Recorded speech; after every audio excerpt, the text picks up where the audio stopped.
Ela nasceu em 2 de dezembro de 1848, em Gilcomston, um bairro de Aberdeen, no nordeste da Escócia.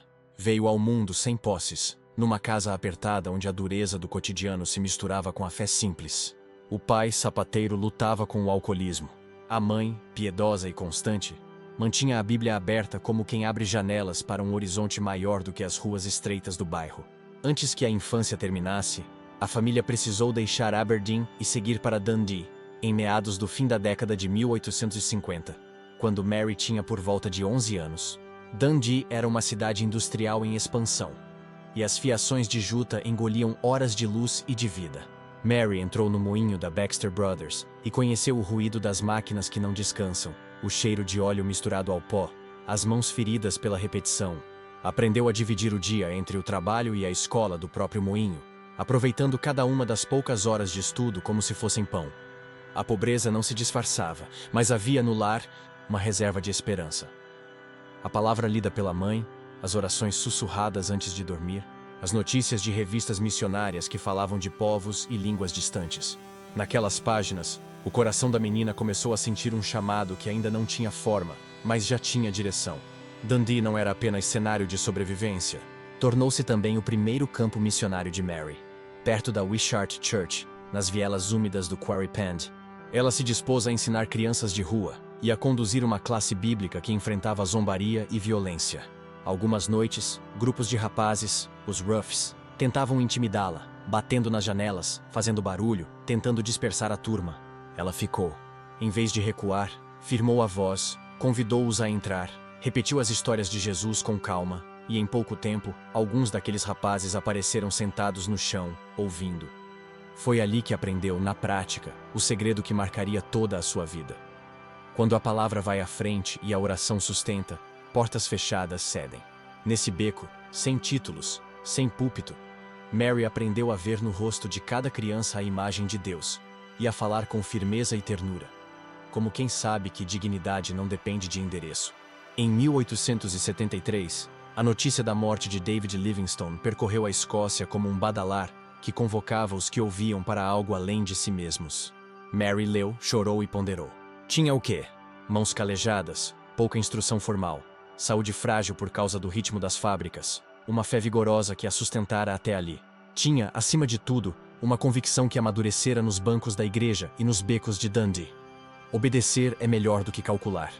Ela se apresentou à Junta de Missões Estrangeiras da United Presbyterian Church. Foi a Edimburgo para treinamento, aprendeu sobre o trabalho no Golfo da Guiné e, no dia 5 de agosto de 1876, embarcou no SS Etiópia rumo à África Ocidental. Levava uma Bíblia gasta, coragem recém-lapidada e o compromisso silencioso de continuar sustentando, com o que recebesse, a mãe e as irmãs na Escócia. O navio tocou as águas escuras do Atlântico e pouco depois, ela pisou no Calabar, na costa do que hoje é a Nigéria, sendo recebida em Duketown para iniciar serviço em Old Town e Creek Town. A primeira tarefa foi ouvir e aprender. Ela se dedicou ao idioma Efik. Treinou o ouvido para a musicalidade das palavras locais e escolheu o caminho da encarnação. Comer a comida do povo, morar de modo simples, diminuir a distância cultural que separava missionários europeus de famílias africanas. A sua casa se tornou lugar de abrigo e conversa. A cada amanhecer, o mesmo ritual: oração, leitura da escritura, caderno de anotações com nomes pelos quais intercedia, e então, a rotina de visitas, escola, reuniões, pequenas viagens de canoa. As primeiras febres não tardaram. O clima pesado, os mosquitos, as jornadas pelos riachos a dobraram mais de uma vez. Em 1879, quase sem forças, precisou voltar à Escócia para se recuperar. Ficou cerca de 16 meses em descanso forçado, mas a cabeça não descansou. Calabar tomava sua mente nas noites silenciosas. Reposta à saúde, retornou. De novo, o idioma na boca, a Bíblia na mão. E mais uma vez, o amor paciente caminhando em ruas de terra. Ela ouviu histórias de práticas que a feria profundamente. Disputas resolvidas pela prova do veneno com o feijão de Calabar, acusados que morriam sem defesa em rituais de superstição e medo. E, sobretudo, a condenação de bebês gêmeos, vistos em certas comunidades do interior como mau agouro. Não era algo uniforme em toda a região. Nos assentamentos costeiros, como Creek Town, líderes locais e missionários há décadas vinham reprimindo práticas cruéis e discutindo mudanças. Mas, no interior, especialmente em Okoyong, superstições antigas mantinham crianças e mães sob risco. Mary entendeu que brados indignados não transformavam costumes. Presenças constantes, sim. A partir daquele momento, decidiu que cada criança em perigo teria, se Deus permitisse, um lugar de refúgio. A missão se tornou berço e mesa.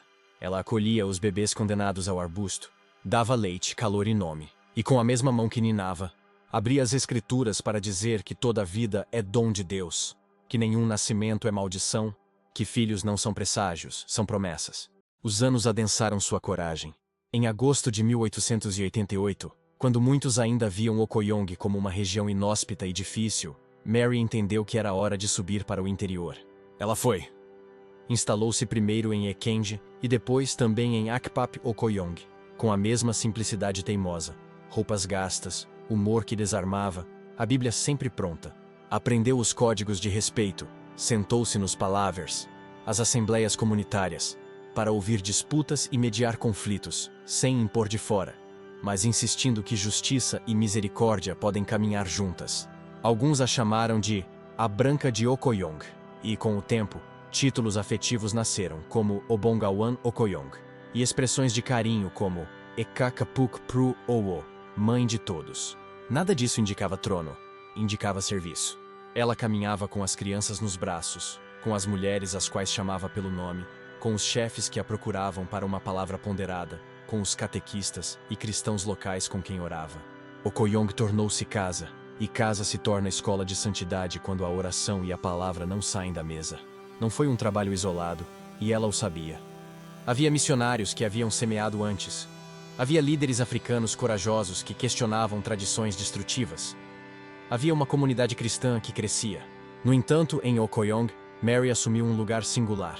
Insistiu, com a teimosia dos mansos, que cada nascimento de gêmeos seria recebido com dignidade e festa, e que a culpa imaginada não podia recair sobre mães e bebês. Quando alguém a chamava para um ritual de prova do veneno, ela se punha no meio, pedia para ouvir as partes, citava as escrituras, argumentava com calma e ousadia para conter a morte. Quando suspeitas sobre crianças se espalhavam, ela corria, intervinha, levava para casa mais um berço improvisado. Sua teologia era concreta.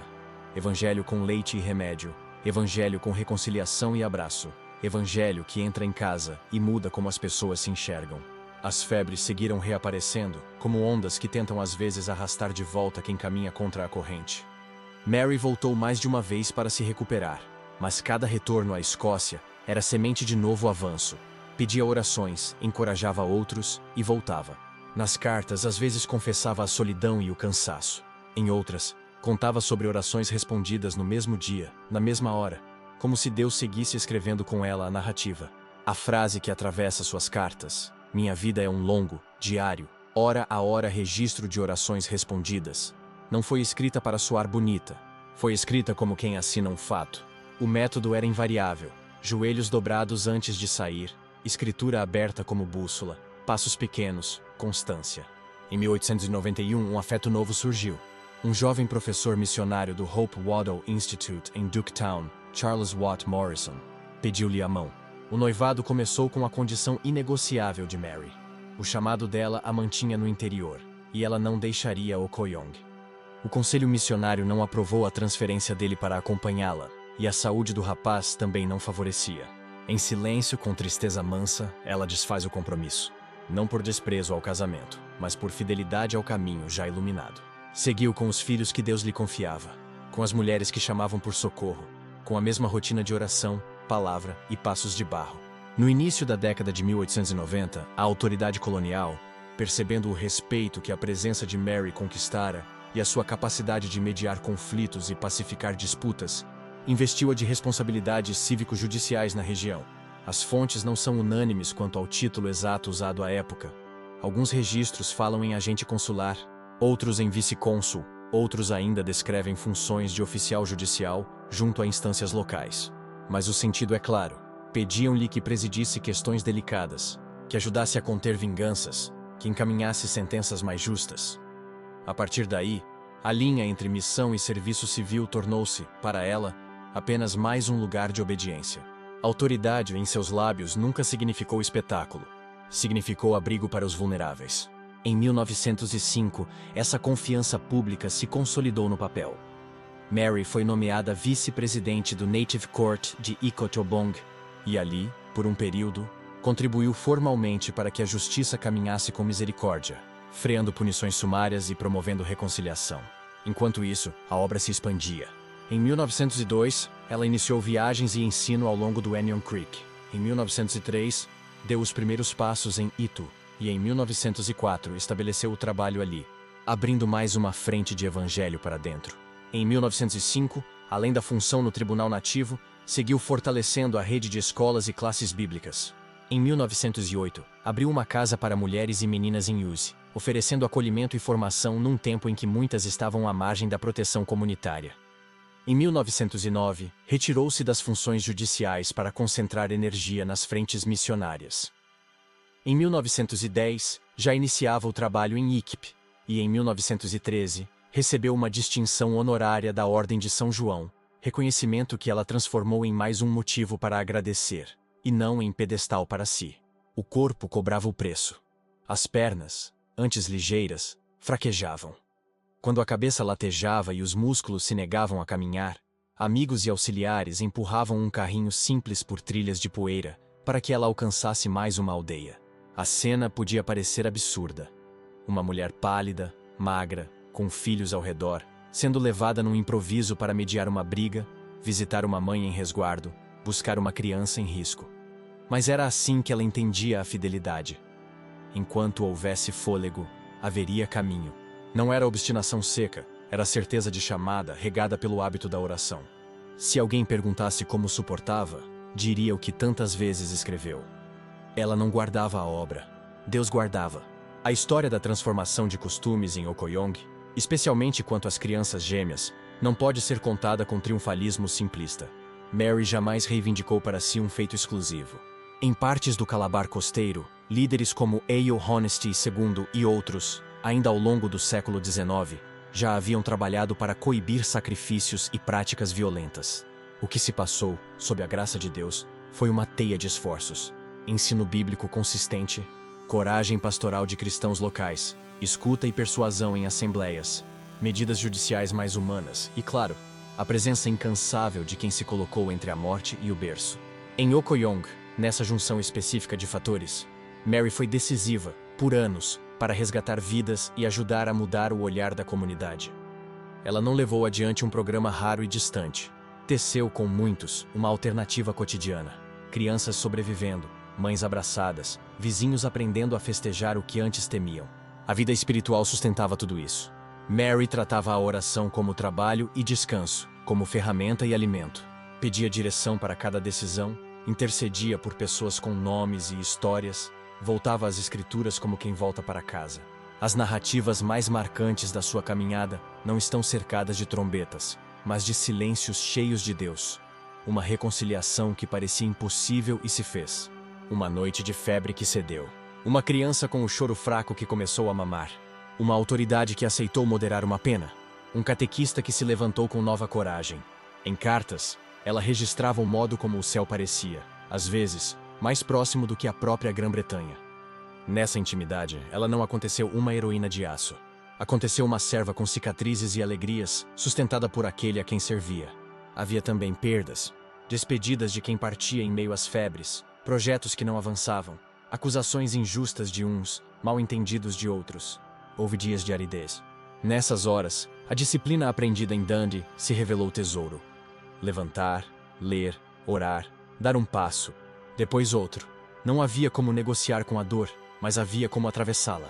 A fé de Mary não encaixava em slogans fáceis. Era realista e teimosa. Confiava sem ingenuidade. Esperava sem negar a sombra. E justamente por isso, gerava esperança concreta em quem estava ao redor. No inverno de 1914 para 1915, o corpo não aguentou mais. Em Usi Ikochoku, em uma estação remota entre gente que a amava e a chamava de mãe, as febres voltaram em ondas, tirando-lhe a força das mãos. Na madrugada de 13 de janeiro de 1915, em Efik, ela fez a última oração. Ó Deus, deixa-me ir. Partiu com 66 anos e a notícia correu pelos rios e trilhas. O corpo, numa derradeira viagem, Desceu o rio Cross até Duketown. Houve honras oficiais incomuns para uma missionária. Bandeiras a meio mastro, homens de uniforme, um cortejo triste. No Mission Hill, no cemitério que guarda tantos servos, ela foi colocada na terra, como se planta semente. Nenhuma pompa substitui o que interessa. E Mary, se pudesse responder, teria pedido a mesma coisa de sempre: que o povo continuasse cuidando dos seus pequenos, julgando com justiça, abrindo casa e mesa, ecoando o nome de Jesus com a vida. Quando sua vida é vista de perto, algumas marcas se destacam para quem deseja obedecer ao chamado de Deus. A primeira é que Deus usa gente comum. Mary não tinha diploma prestigioso nem recursos, e sua saúde foi frágil muitas vezes.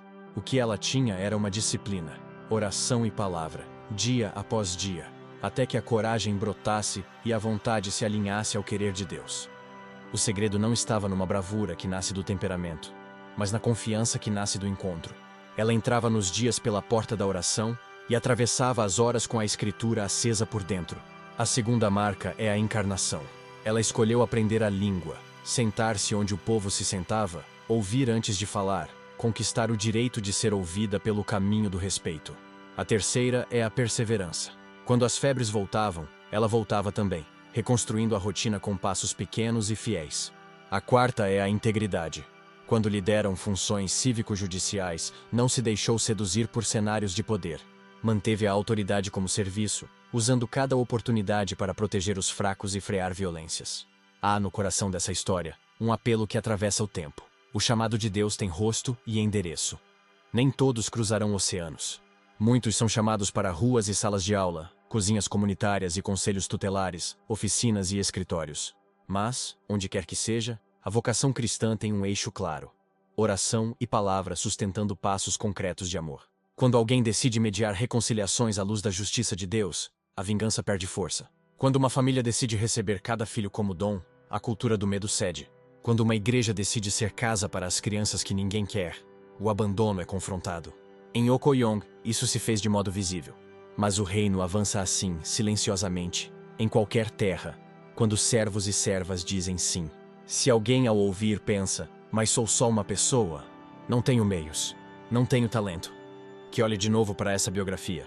Não foi a autoconfiança que a moveu, foi a confiança em Deus. Não foi a ausência de cicatrizes que a enobreceu, foi a graça que brilhou por entre elas. O que consolidou seu ministério não foi um plano irrepreensível, mas o hábito humilde de buscar o Senhor antes de agir e depois de agir. Talvez hoje o chamado seja tão simples quanto o de Mary nos becos de Dundee.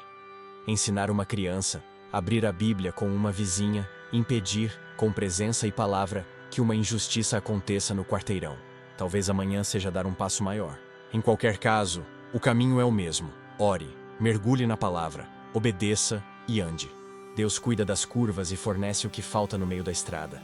Se Deus plantou no coração uma inquietação por órfãos, por mães sozinhas, por adolescentes sem voz, por povos que ainda não ouviram claramente as boas novas, que se faça como ela. Joelho no chão, pedido de direção e, em seguida, um passo de obediência. As estradas não estarão sem lama. Algumas portas se fecharão. Haverá incompreensões. Mas há crianças para serem protegidas, vizinhos para serem amados, injustiças para serem estancadas. E passe a passe, a vida se transformará numa narrativa de orações respondidas, como ela testemunhou tantas vezes. Foi assim que Mary Slessor, pequena aos olhos do mundo, se tornou grande ao levantar bebês do chão, ao sentar-se entre adversários, ao insistir que o evangelho não é ideia suspensa, é pão e justiça na mesa do dia a dia. Quando o sol se escondeu sobre a sua sepultura em Mission Hill, nada de essencial terminou. O legado de Mary não está preso a uma pedra, está nos ombros de quem decide obedecer hoje. Está nas famílias que acolhem, nas igrejas que intercedem, nos profissionais que conciliam justiça e graça, nos líderes comunitários que escolhem a paz, nos que traduzem as escrituras para a língua das pessoas ao lado. Está sobretudo em cada menino e menina que respira porque alguém, em nome de Jesus, decidiu dizer sim. A história de Mary Slessor não pede que se repita cada gesto. Pede que se imite o essencial: orar com honestidade, beber da palavra com fome, amar com coragem, servir sem fama e não desprezar as pequenas sementes. Deus, que viu a menina de fábrica e a fez mãe de muitos, continua hoje chamando pelo nome. E quem responde, como ela respondeu, descobre no caminho a alegria grave dos que vivem para o Rei. e por isso mesmo, para os pequeninos que ele ama.